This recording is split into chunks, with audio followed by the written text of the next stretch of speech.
Good morning students, class 11 commerce. आज हम lesson 2 के अंदर बिजनेस स्टडीज में कोऑपरेटिव ऑर्गेनाइजेशंस पढ़ेंगे या कोऑपरेटिव सोसाइटीज भी आप इसे कह सकते हैं। कोऑपरेटिव ऑर्गेनाइजेशन क्या है, उसके फीचर्स क्या क्या हैं और उसके मेरिट्स क्या क्या हैं, आज हम इन 3 टॉपिक्स के ऊपर डिस्कशन करेंगे। पहला, कोऑपरेटिव सोसाइटीज या कोऑपरेटिव ऑर्गेनाइजेशन किसे कहते हैं।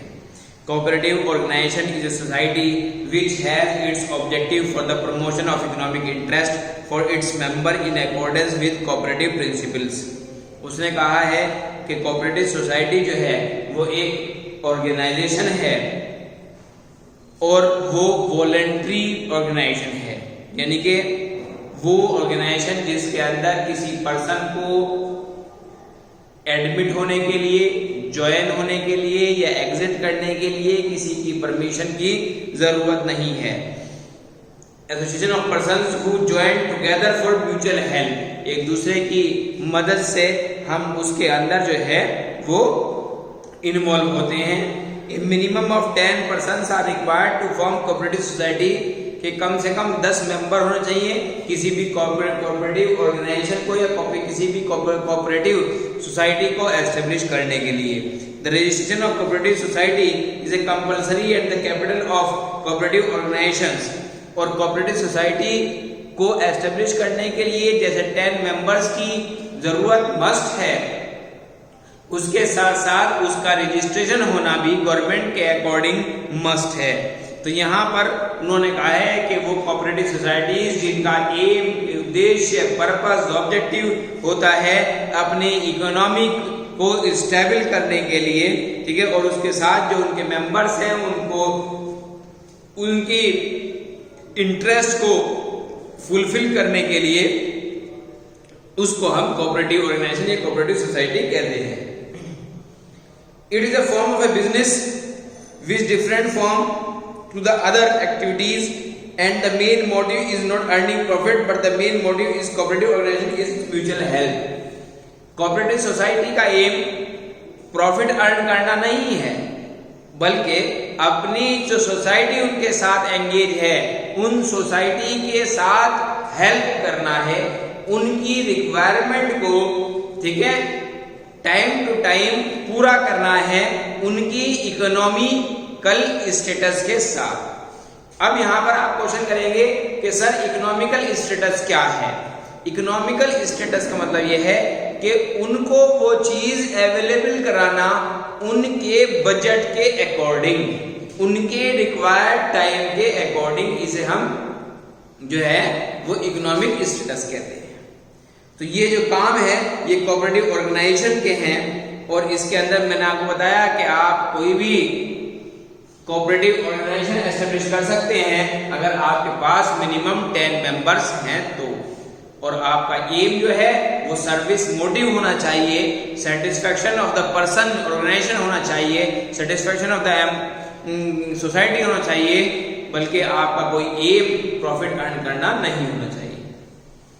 उसके बाद बात करते हैं हम फीचर्स की। यहाँ पर 6 फीचर्स मेंशन किए गए हैं। बताया गया, मैंने इसी की डेफिनेशन के अंदर बताया कि ये वॉलंटरी एसोसिएशन है।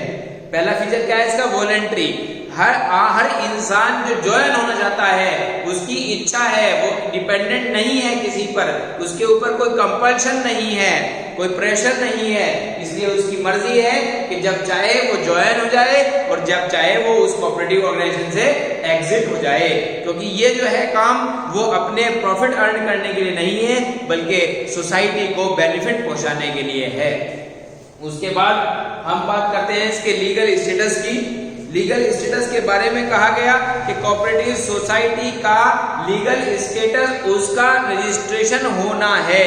अगर कोऑपरेटिव सोसाइटी रजिस्टर्ड है तो समझ लीजिए आप गवर्नमेंट की नजर में जो सोशल सोसाइटी का वेलफेयर कर रहे हैं वो उसमें आपको गवर्नमेंट हेल्प भी करेगी, कोई प्रॉब्लम अगर है तो उसको सॉल्व भी करेगी। लेकिन अगर आप रजिस्टर्ड नहीं है तो आपकी कोई लीगल स्टेटस नहीं है, आपकी कोई लीगेलिसी, आपके अगेंस्ट में कोई भी केस फाइल कर सकता है। और कहा गया कि after the registration the cooperative organization gets a separate legal entity, which means the cooperative society is considered separate from the members. It can buy and sell property on its own name and can enter into the contract in its own name. अगर आप किसी society, cooperative society के या cooperative organisation के member हैं, आपकी organisation registered है, तो आप अपने नाम से कोई प्रॉपर्टी परचेज कर सकते हैं। आप अपने नाम से कोई प्रॉपर्टी परचेज करके और क्या कहना चाहिए, सेल कर सकते हैं। ये आपको गवर्नमेंट की तरफ से बेनिफिट है। उसके बाद बात करते हैं हम लिमिटेड लायबिलिटी की, यानी कि जो मेंबर्स इंक्लूड हुए हैं कोऑपरेटिव सोसाइटी के अंदर, कोऑपरेटिव ऑर्गेनाइजेशन के अंदर, उनकी एक लिमिटेड लायबिलिटी होती है। The liability of the members of the cooperative society is limited to the extent of the amount contributed by them as capital. जो भी वो पैसा लगाते हैं, जो भी काम करते हैं, वो मेंबर्स जो उस कोऑपरेटिव सोसाइटी के हैं, वो जो भी काम करते हैं वो कैपिटल के अंदर इन्वॉल्व किया जाता है, और कोई उनके ऊपर कोई बर्डन नहीं होता कि आपको इतना ही पैसा लगाना है या आपको यही काम करना है या आपकी ये टाइम यही जिम्मेदारी है। ऐसा कोई नहीं होता, क्योंकि वो वॉलेंटरी मेंबर्स हैं।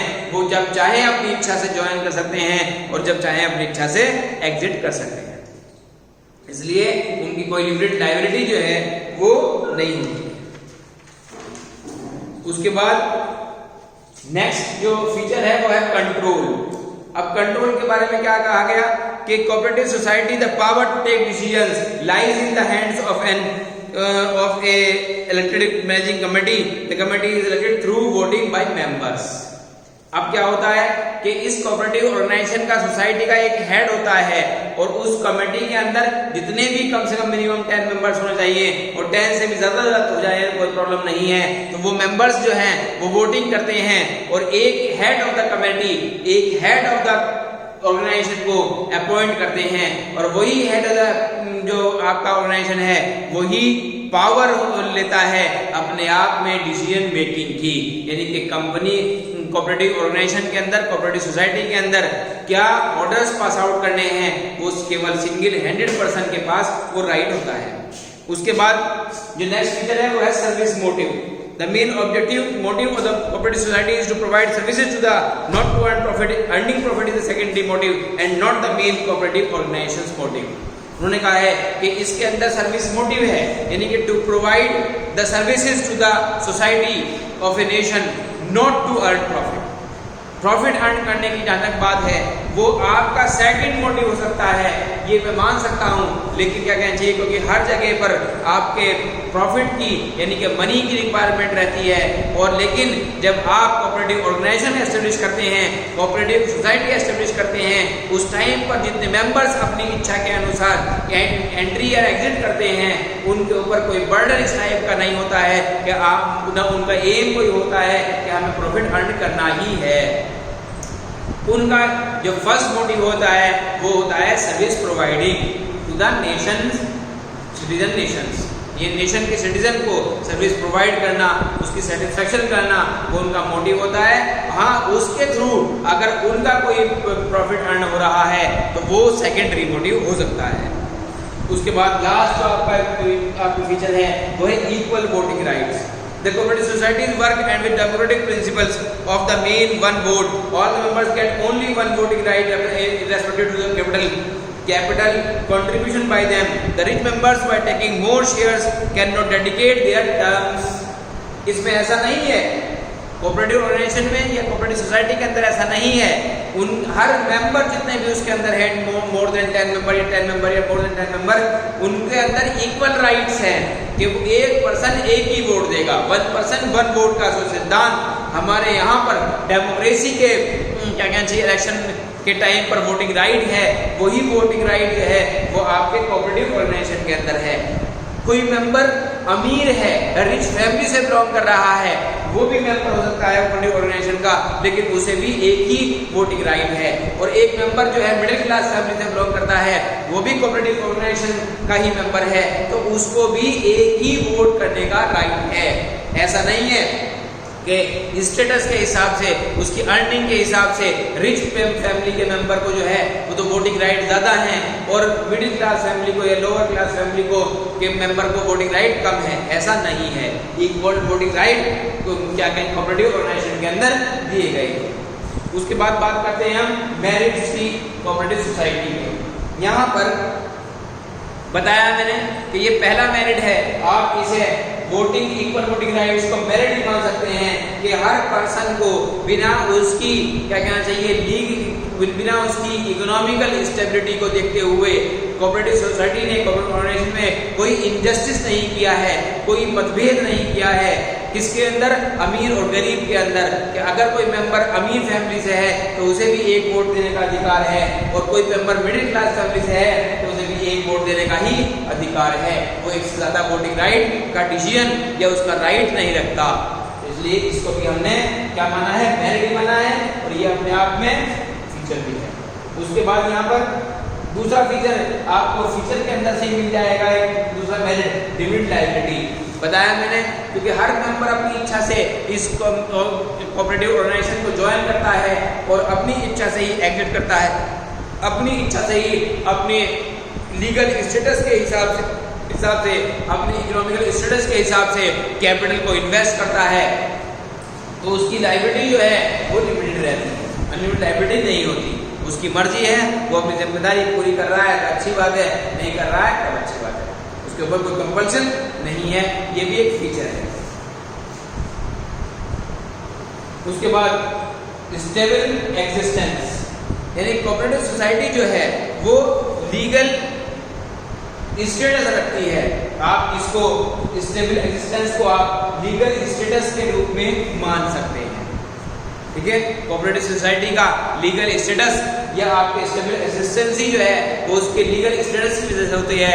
अगर वो रजिस्टर्ड है, कोऑपरेटिव ऑर्गेनाइजेशन रजिस्टर्ड है तो उसका नेशन के अंदर, देश के अंदर एक लीगल स्टेटस है, ठीक है। अगर वो आपका रजिस्टर्ड नहीं है तो उसकी कोई स्टेबिलिटी नहीं है, उसकी कोई लॉन्ग टर्म तक चलने की कोई गारंटी किसी गवर्नमेंट के पास नहीं है।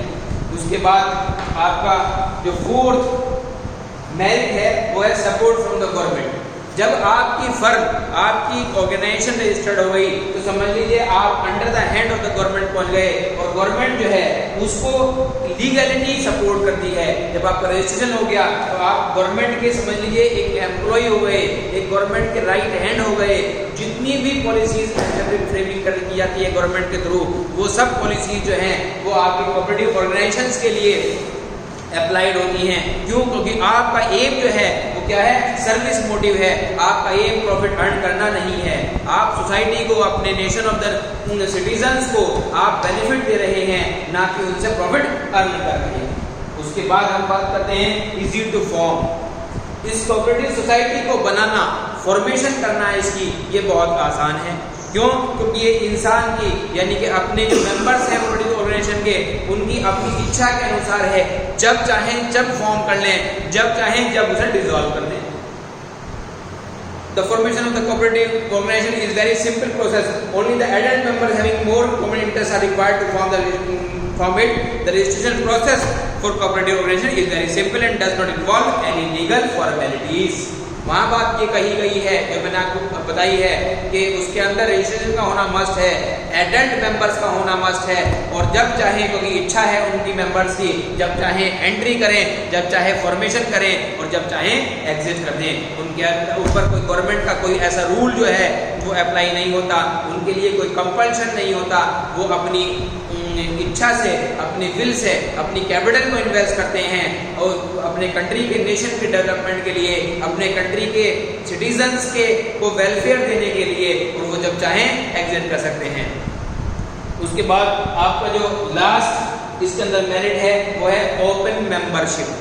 देखिए, इस कोऑपरेटिव ऑर्गेनाइजेशन को एस्टेब्लिश करने के बाद इसके अंदर कोई ऐसा रूल नहीं है कि किसी लीगल स्टेटस के बेस पर ही आप किसी पर्सन को मेंबर बनाएंगे, ठीक है, या किसी एजुकेशन फील्ड के बेस पर ही आप इसको मेंबर बनाएंगे। उसकी कैपिटल की मिनिमम इक्वालिटी के बेस पर ही आप इसे मेंबर बनाएंगे।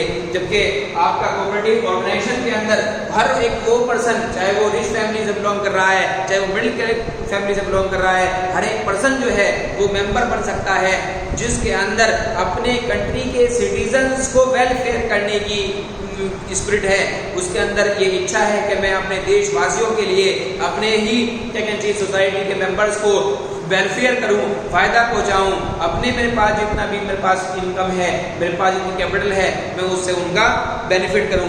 Any person having common interest can become the member of the cooperative organisation. हर इंसान के अंदर एक स्पिरिट होती है किसी काम को करने की, एक भावना होती है। ये भावना जिस इंसान मेंबर के अंदर है, जिस इंसान के अंदर है, वो कोऑपरेटिव सोसाइटी का, कोऑपरेटिव ऑर्गेनाइजेशन का मेंबर बन सकता है। There is no restriction regarding the caste, regarding the culture, regarding the custom, regarding the income, regarding the economical status. ये कोई कंसर्न उसके अंदर नहीं है। वो किसी भी धर्म, जाति का हो, किसी भी इनकम लेवल का हो, किसी भी इकोनॉमिकल स्टेटस का हो, रिच फैमिली का हो या आपका मिडिल क्लास फैमिली का हो, वो कोऑपरेटिव ऑर्गेनाइजेशन जो है वो इन मैटर्स को बिल्कुल फॉरगेट करती है, छोड़ देती है। तो यहाँ पर हर उस इंसान के लिए जिसकी एक ओपन मेंबरशिप है, ये एडवांटेज है कोऑपरेटिव ऑर्गेनाइजेशन का। तो मैंने आपके सामने आज 3 टॉपिक डिस्कस कर दिए। कोऑपरेटिव ऑर्गेनाइजेशंस क्या हैं, उसके फीचर्स क्या हैं और उसके मेरिट्स क्या हैं। अब हम इसके बाद जो डिस्कशन करेंगे वो डिसएडवांटेज का करेंगे कि क्योंकि हर चीज़ के 2 ही पार्ट होते हैं, 2 side of A one coin. एक पार्ट अगर मेरिट का है, एडवांटेज का है, तो इसका मतलब दूसरा पार्ट जो है वो डिसएडवांटेज का जरूर होगा।